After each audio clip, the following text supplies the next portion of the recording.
Successful parry can negate all the damage you could take from a hit, and it's especially useful when fighting tougher enemies, but it can be tricky to execute. In this video, for example, I'm fighting a much higher level NPC with a really crappy axe that is just a little better than the starting weapon you get, but the damage is not important here.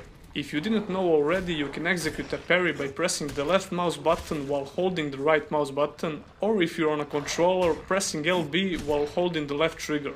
Keep in mind that enemies can also parry, which you'll see in this fight as well. When you successfully parry the attack, enemy almost always gets staggered, which gives you a perfect opportunity to get a few hits in. Few things to keep in mind: with every parry you do, you drain your stamina.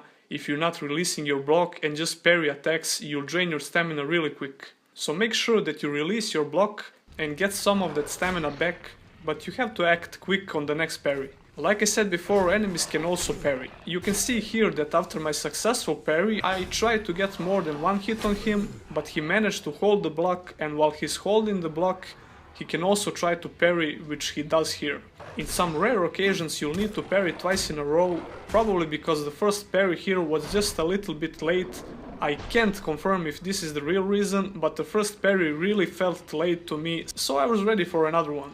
Such pro, double parry. It's also worth mentioning that enemies have stamina too, so this can be a good indicator when they can't attack, but as soon you see it coming up, be ready. It takes a little bit to learn enemy pattern, but it's not really that hard.